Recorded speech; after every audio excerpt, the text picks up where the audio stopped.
Hey y'all, welcome to this week's show. I'm probably going to try to do a fairly short podcast today. We're going to talk about some interesting herbs, but I'm not going to go a full hour like I often do. In fact, we'll talk about hydrangea at least. I want to tell you about hydrangea. It's one of our native plants, very useful in herbal medicine. There's several varieties. We've got both European and Native American use. I think, yeah, I think I'm just going to do hydrangea today, and it really is one that's worth spending an entire show on. Next week we'll get into St. John's wort, which is also pretty huge. So I'm not going to try to do both in one day, but so I'm a little under the weather. Uh, you may remember, I don't know, a few weeks ago, a few months ago, I cracked a tooth. A little bit of it broke off, and it was causing me a lot of pain. And I used gelsemium for the pain, and I told you about that. And that was good, and I had to use it quite a bit recently. So apparently, I had a little sinus infection and didn't know it. I thought I just had a head cold. I had no idea what was going on, and was recovering from that. Basically, I'm using my regular herbs to treat things. Everything's going along pretty well. And I bit into something, and the tooth just shattered. I mean, broken, whole tooth's gone down, the root's exposed, the nerve is exposed. And the pain was like crazy intense. I mean, really, really bad.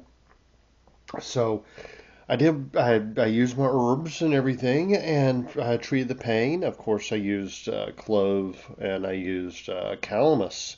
And even though they were a little numbing, they were just not doing it. Gelsemium helped a lot, of course, because it's a very powerful narcotic pain medication that can be quite dangerous. So I'm not recommending you use gelsemium. I never recommend it, but I do think it is quite useful when used properly. And I was pretty much awake all that night just because of the pain. But apparently, while I was laying down, the sinus infection got into that exposed nerve and caused a major infection. I mean, like in the blink of an eye. Like by the next morning, the glands of my throat, the lymph nodes were all swollen and hard, and I couldn't really swallow comfortably, and I was a lot of pain, of course, and running just crazy high fevers. And I got through that day not really understanding what was going on. And so, out of my own ignorance or just being kind of out of it, I let the infection really get bad. I should have known better. I could have gotten some Oregon grapefruit and used the berberine and just held it in my mouth and killed that infection right away. Didn't understand, didn't know what was going on, You're not always your best doctor. So oftentimes, especially when you're really out of it, you need someone else to say, I think there's something going on here. And I was at my mother's, and she said, I think you have a major infection. I think your tooth's become infected. And I'm like, how did that happen? How could it happen so quickly? She said, I don't know, but you gotta go to a dentist right now. Well, there is actually a friend of the family that who was a retired dental surgeon who's really, really good, and he's like he's into herbs. He's very conservative. He's Catholic. He's just a real solid guy, and I trust him. He's actually from Kuwait. He goes by the name of Sam, but I mean his real name is a little hard to pronounce apparently. But really cool guy. We just enjoy talking, and I sent him a text and I said, broke a tooth, need to get fixed. I'm in a lot of pain. Can you recommend someone? Because the whole issue with the tooth is I went to a bad dentist when I was like 7 or 8 years old. I went to a dentist who just wanted to rip us off. And I had perfect teeth, and he drilled one out completely, spent hours doing it, intense pain, and filled it. And the reason I have a broken tooth now is because he did a bad job on an unnecessary filling. And, I took one bite, the filling fell out. I took another bite, the tooth shattered. It's that kind of thing. So I didn't just want to, open the yellow pages or pull up Google and go to the first dentist I saw. So I sent Sam a message, and I told him what was going on. And he said, call me immediately. I'm like, what? I mean, he's like serious, right? Call me immediately. And he said, describe the pain to me. He said, okay, your nerve's exposed. He said, you're not talking very well. I'm having trouble understanding what's going on. I said, well, all the lymph nodes in my throat, are swollen up. He said, you have a serious infection, and I'm calling in a prescription for penicillin right now. Are you allergic to penicillin? I said, no. He said, I'm calling in a prescription for penicillin right now because it can go to your heart, and you'll probably be dead by tomorrow morning. That's not what he said, but that was essentially his words. So I, on my own, would not have really realized what was going on had I not been at my mother's. I probably would be dead. She said, I think you have an infection. I got in touch with Sam. Sam said, you have an infection. So he still does some volunteer work at a clinic, and he's going to get me in. He's going to remove the tooth. He saw me on Thursday, and he said, this is really bad. It was like I don't know, dental hygienist or something that took a look first, and she said, maybe you could have a root canal and a bridge. I'm thinking, oh no, I really don't want to do that. He comes in, takes one look at it, and says, this is really bad. It's got to go. I'm pulling that tooth. But he said, you have to be on the antibiotic for several days because right now the infection, you could die. And it was interesting. I said, how did you know? And he said, because I know you. You're so calm. You're so laid back. You don't react to things. What he meant was stoic, and I am very stoic, often to my detriment. This is not the first time something like this has happened. I mean, I've got about an 8-inch scar on well, 6 to 8 inches. I don't want to overblow it. I will go with 6 inches. A 6-inch scar on my left arm when I was like 18, 20, no, I was probably about 21. I was working at a drugstore, a glass shelf fell and sliced my arm open to the bone. I mean, it cut inches deep. You could see the tendons. It was really bad. And, me and the people I worked with got a tourniquet on there and stopped the bleeding, and they got me to the emergency room. And the doctor who was on call didn't even give me an anesthetic. He just stitched it up, and the whole time we're just like, joking and talking, and he thought I was hilarious. I was, probably high as a kite from the pain. I mean, how that happens, and you don't really feel things until later. But I am stoic, I often, to my detriment, I can get injured and I keep working, and the next day I realize I've broken a bone or something. It's not uncommon. So he says to me, knowing you, if you said I'm in a lot of pain, I knew you were in serious pain and you were probably had an infection. So kind of saved my life. Good guy. Y'all say a prayer for me if you don't mind. I'm going to go in for dental surgery. Tooth's going to have to go. Still running in fevers right now. Still, my voice isn't quite right. I'm not really myself, so that's why I'm not going to do a long show. But I hope to do another show next week. So if the tooth comes out Thursday, God willing, by Sunday I'll be able to talk again. Who knows, really? But it's just one of those things. Not a big deal, but it's been kind of a big deal for me because of the infection and the fevers. 3 nights at least without sleep, just running really high fevers. Like I'd start shivering and shaking so much my teeth were chattering, and you don't want that with a broken tooth. So I'd have to literally stick my fingers in my mouth to keep my teeth from chattering. It's actually been that bad. And then 15 minutes later, I'm like covered in sweat, and I'm so hot I can't stand myself. So it's been fun, to say the least. But anyway, now that that's out of the way, and you understand why I'm going to do a short show, and I'm not really myself today, I have an idea. As you all know, I have been recently re-platformed on YouTube, and I'm gradually growing the subscriber to my channel numbers. You got to hit 500 or something. Yeah, 500 and like 3,000 hours viewed before you can monetize the channel. And there's so many videos that I watch on YouTube. I like a lot of cooking shows, anything on foraging, anything on herbal medicine, of course, wood carving, craftsmanship, pottery, outdoor stuff. I especially love primitive skills. People who just don't go out with a lot of equipment. Maybe they make a fire with a flint and steel or, ferro rod, whatever you want to call it, and just like put up a little tent or, a little tarp. They don't even use a tent. Just, kind of stuff I do. Hunting and fishing and trapping, kind of my kind of stuff. There's several guys on there that I really enjoy, that I watch a lot. And I got to thinking, you know, I got a lot of, I got a lot of stuff in my head. I got a lot of knowledge that I impart. And I do a lot of through the YouTube channel for Herbal Medicine 101. That's one thing I do. Sometimes I'm teaching people to play a tune on a guitar. I got my podcasts. I've written a lot of books. Like 16 books. I got a lot of stuff in there that I want to share with people. But I also want to have a successful YouTube channel. Now, I'm not. Okay, what are the most popular YouTube channels? Usually attractive young women doing stuff. Okay? Everybody likes pretty girls. Women like to see other women when they look good, and men like to see pretty girls. That's just the way we are.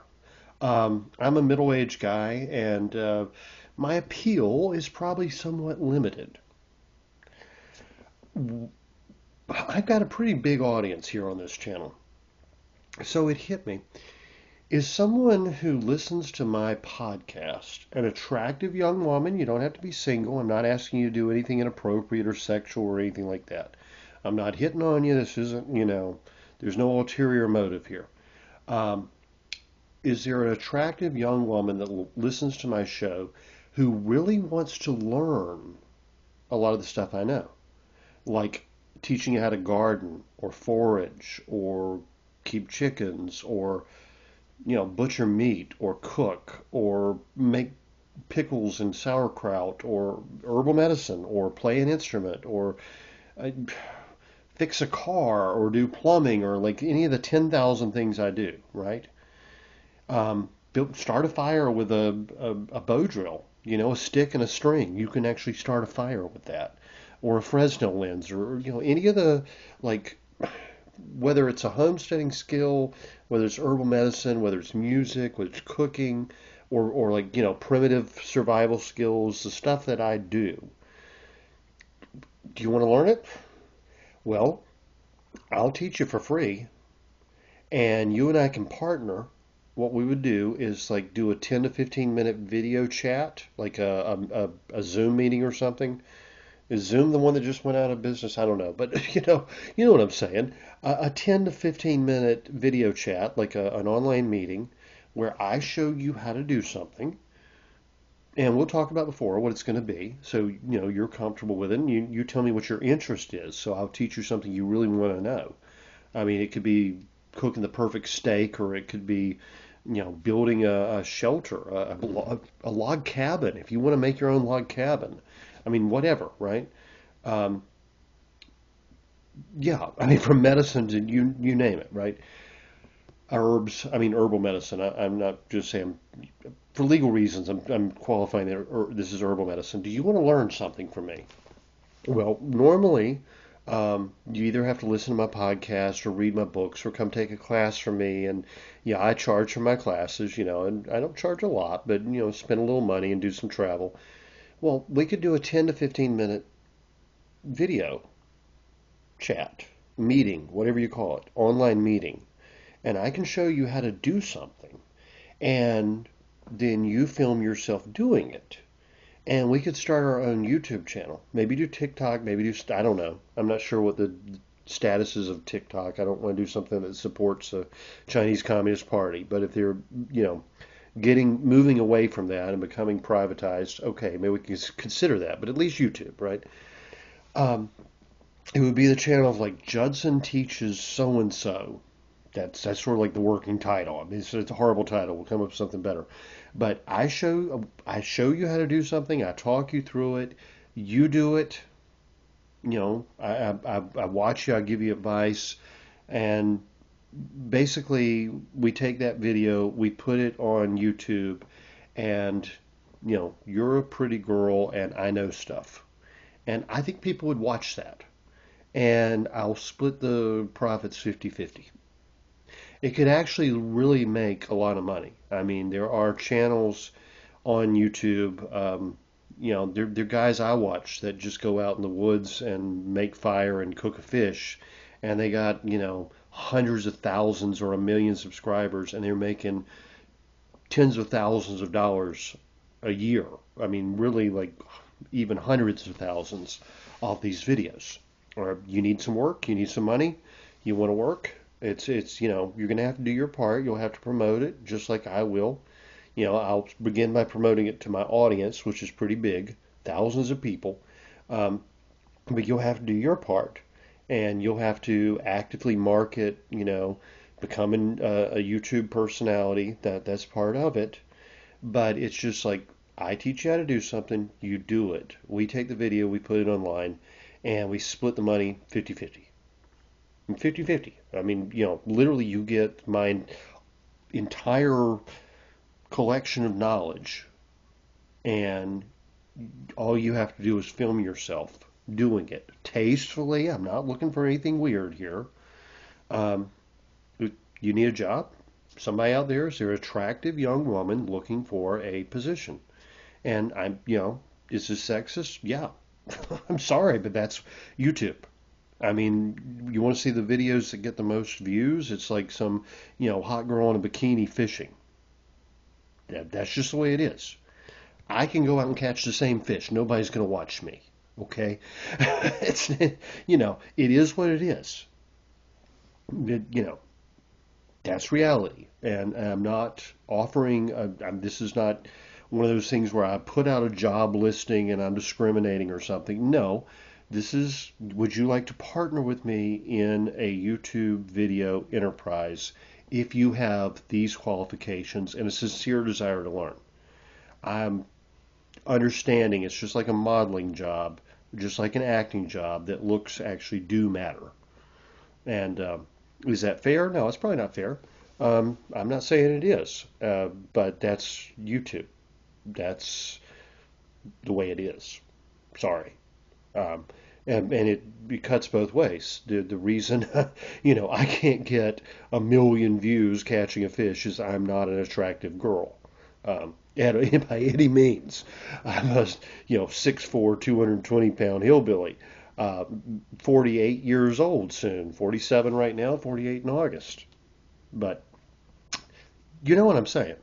And if this interests you, just send me an email.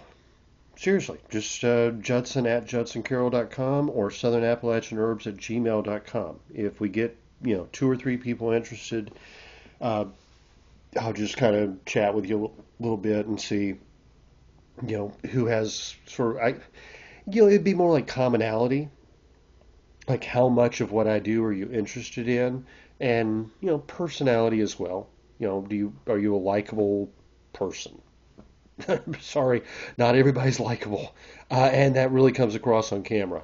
Um, a lot of shows I'll see on television, and I just turn because one of the people in there is just like so unlikable. There's one of those like house flipping shows, and the woman on there is like so man, she makes Hillary Clinton look like a poodle.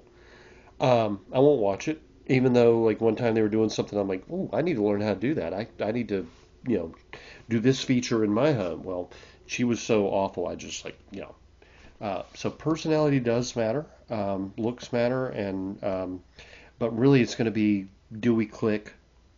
Are you interested in what I'm interested in teaching? Are you competent? And you can make mistakes. I mean, that's going to be a part of it. A lot of it's going to be me making mistakes and you making mistakes because people like to see that. They like to see you're real people. But, are you intelligent enough to understand what I'm saying? And I'm sure anybody listening to this show is. And then, are you willing to do the work? Willing to do the work to promote it? And yeah, it's a job. It's a job doing a podcast. It's a job doing a video channel. I spend a few hours a day on social media and different things promoting my work. Uh, I'll spend a year writing a book, hundreds of pages. I put a ton of effort into it. It doesn't sell itself. I got to go out there and I've got to sell it. So, are you willing to actually put the effort in? And if you are, and if it sounds like a good idea, send me an email. Um, like I said, just totally above board. It doesn't matter to me your relationship status or anything like that. I'm not looking for a date. I'm looking for somebody to partner to make some videos so we can sell. So think about it. If it's you or somebody, you have a friend, maybe you're got a daughter in college and you want her to learn some practical skills and making some money. You know, that's an idea, right? Or you're in your 20s or, whatever, early 30s, I guess. I don't know. Maybe you're a little older than that. I mean, whatever. But if this sounds like something you could see yourself doing, like, yeah, I can do this and I'm confident and people would want to look at me and watch me and all that, you know, I don't know how girls think. I don't know how women think. I know some would be comfortable doing that, some would find it offensive, and some are probably in the middle. And I'm not looking for anybody in a bikini. I'm not looking for models or anything like that. You put on normal clothes and do normal stuff. This is, it's not exploitative or however you pronounce that word. But anyway, just, drop me a line if you think you're interested. Now let's get on with the herb, and we are talking about hydrangea. There are three varieties of hydrangea that are native to my region. There's wild hydrangea or smooth hydrangea, ashy hydrangea, and silver leaf hydrangea. Now we also have the oak leaf hydrangea, which is naturalized. The hydrangeas have been used traditionally in Native American herbalism and really in American folk medicine. Not much used in herbal medicine these days due to potential toxicity. 1930s England, Miss Greaves said that they were using hydrangea in British herbal medicine as well, and they were using those that were native to their region, of course, that actually grew in marshes. Now, our hydrangeas grow all over the place. We have them in the mountains, we have them at the coast. I mean, our hydrangeas are much more widespread, apparently. She said four of the known species that were used in British medicine, though, were natives of America, and one from Japan. So there are a lot of hydrangeas. I think most people know this plant.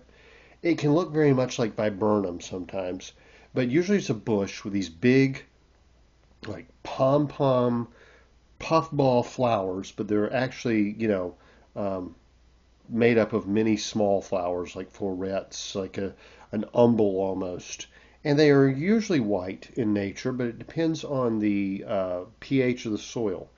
Depending on whether your soil is more alkaline or more acidic, they can be blue. My grandmother loved to grow blue hydrangeas, and she would actually alter the soil pH to grow blue hydrangeas. absolutely associate that flower with her. That was her like hobby, basically.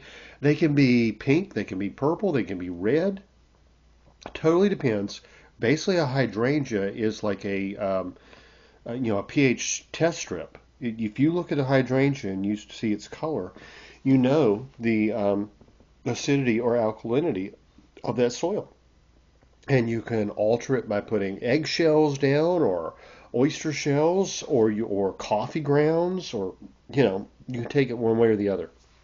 Really interesting in that the way it works. But most times when we spot them in the wild, they're going to be white.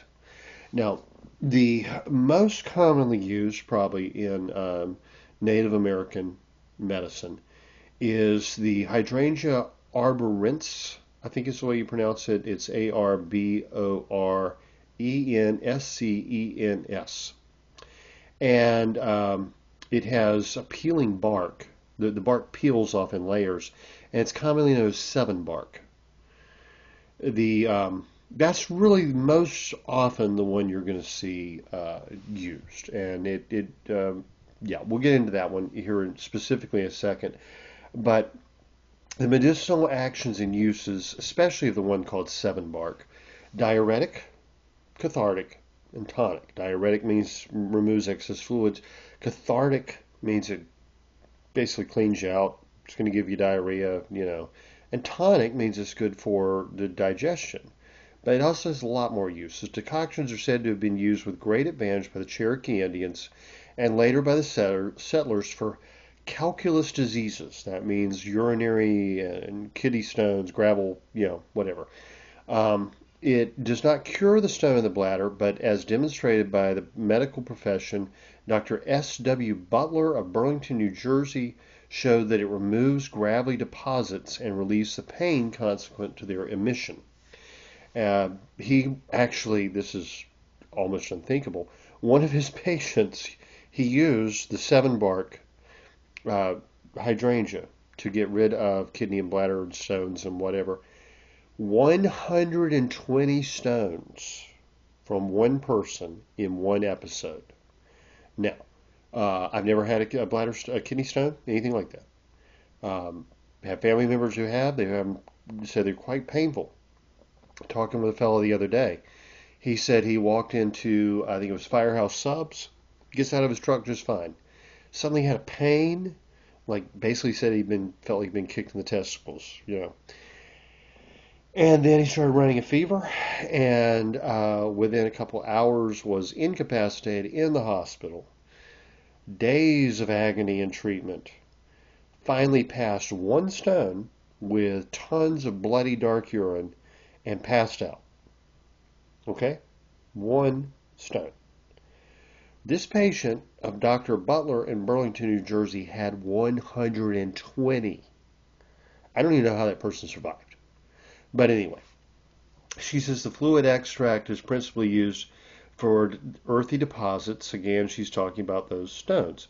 Alkaline urine, chronic gout, and mucus irritations of the bladder, especially in aged persons, older people, combined with a concentration of syrup, of honey or sugar, simple decoction of the root was used. In large doses, it causes vertigo, oppression of the chest, meaning like a pressure and reduced respiration. And she says the leaves are said to be tonic, silicac, cathartic, and diuretic. The Cherokee, as was said, or where we learn the use of seven bark, in a Cherokee herbal written in the 1920s, it says it was used as an ingredient. As you could tell, my tongue and throat are still very swollen, for disordered bile. Also used as an ingredient in the medicine for menstruating women who dream of giving birth to animals or unnatural beings. Now, I told you before, traditional Cherokee medicine, as documented in the early 1900s, late 1800s, is a little odd. A lot of things in there that we wouldn't really think of as modern herbalists, But apparently there was some, I guess, psychological condition. They thought it had spiritual causes that would cause a woman to dream of giving birth to animals or unnatural beings, especially while menstruating. I have absolutely no clue what would cause that.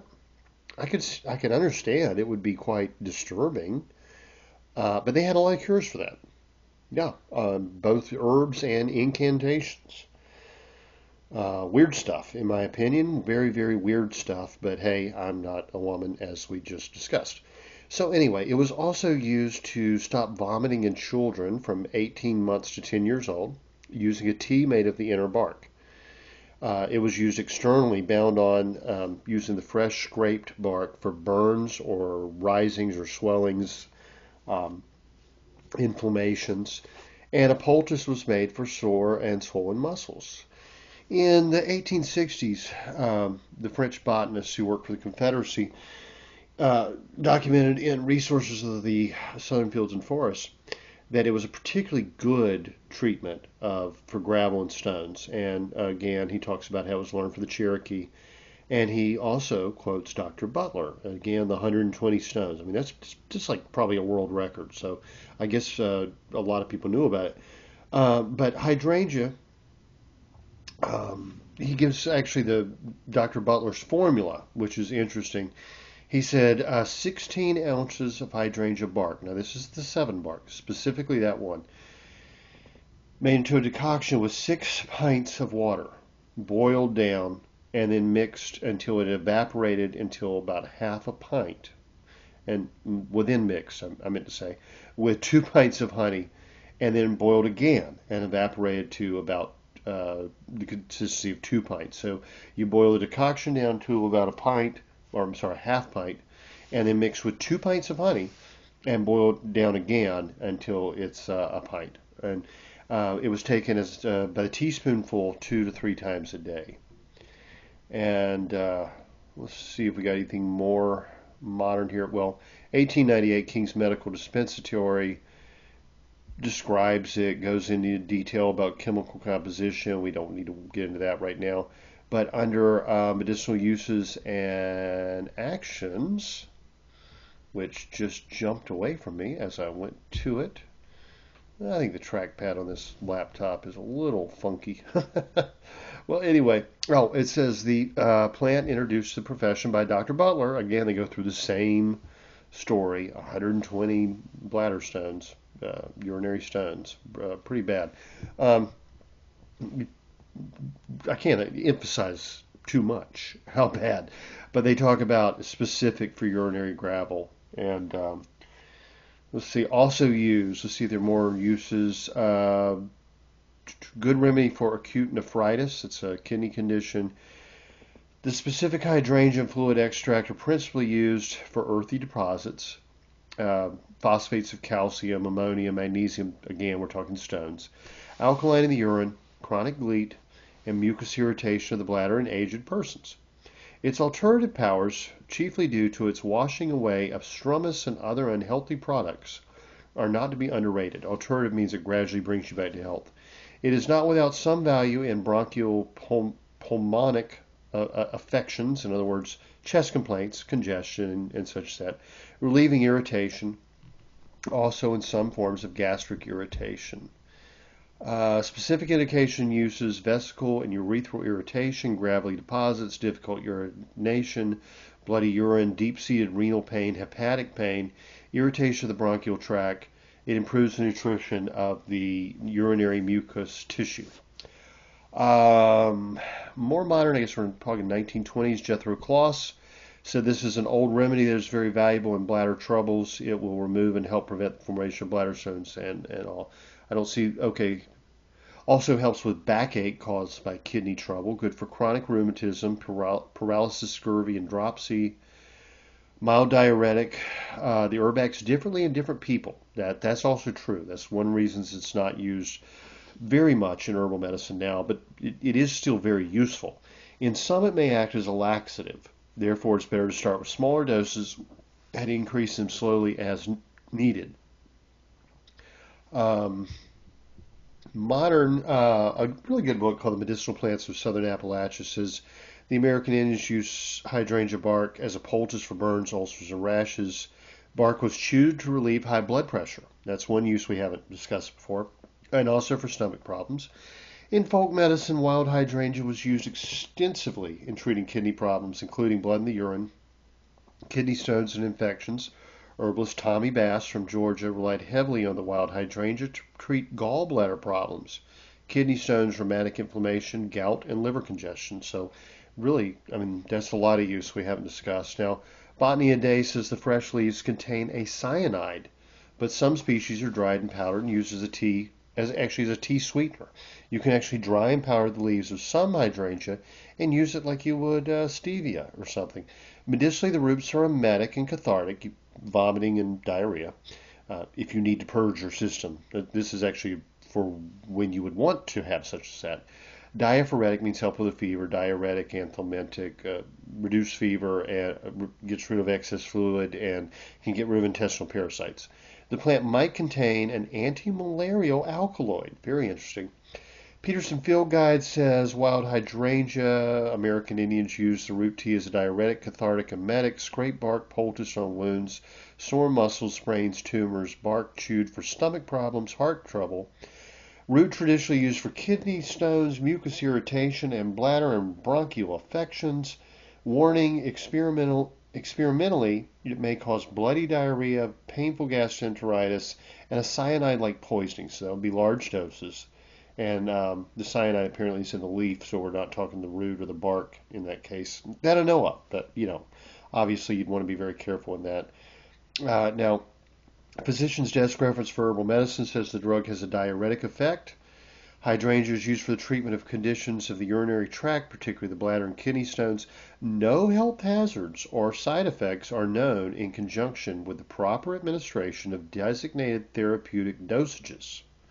According to information in older medical literature, the intake of larger dosages can lead to dizziness, feelings of constriction of the chest, and the central nervous system disorders. So even the physician's desk reference for herbal medicine, the doctor's reference says pretty safe.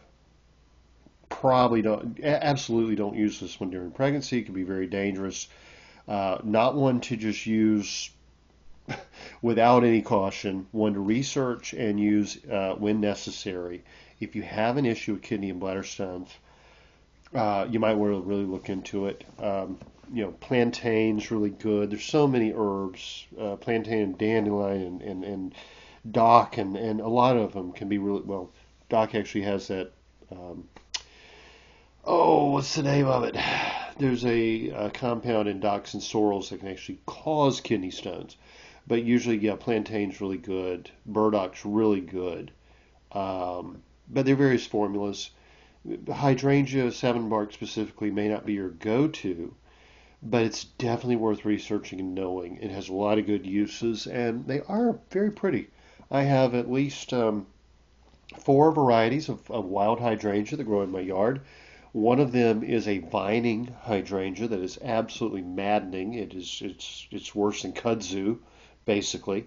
Literally, I'll start pulling one up, and the vine goes 100 yards under the ground. It's just, you couldn't eradicate them if you tried. But fortunately, that makes for a lot of good basket weaving material, which is a good use. So look into hydrangeas, and you may find them a nice hobby, as my grandmother did, growing hydrangeas. Really cool. I will tell you, if you do have hydrangeas, they seem to attract Jehovah's Witnesses. I cannot tell you how many times someone has come knocking on my door and saying, "You have such beautiful hydrangeas, would you mind if I cut a few flowers? Now let me please tell you about the watchtower." And I'm like, okay, y'all take some flowers if you want, but I'm not interested in your wackadoo doctrines. Appreciate your genuine interest and your good heart and all that, but this is real nutball stuff. But anyway, y'all have a good one, and I'll talk to you next time. The information in this podcast is not intended to diagnose or treat any disease or condition. Nothing I say or write has been evaluated or approved by the FDA. I'm not a doctor. The U.S. government does not recognize the practice of herbal medicine, and there is no governing body regulating herbalists. Therefore, I'm really just a guy who studies herbs. I'm not offering any advice. I won't even claim that anything I write or say is accurate or true. I can tell you what herbs have been traditionally used for. I can tell you my own experience and if I believe an herb has helped me. I cannot nor would I tell you to do the same. If you use an herb anyone recommends, you are treating yourself. You take full responsibility for your health. Humans are individuals and no two are identical. What works for me may not work for you. You may have an allergy, a sensitivity, an underlying condition that no one else even shares and you don't even know about. Be careful with your health. By continuing to listen to my podcast or read my blog, you agree to be responsible for yourself, for your own research, make your own choices, and not to blame me for anything ever.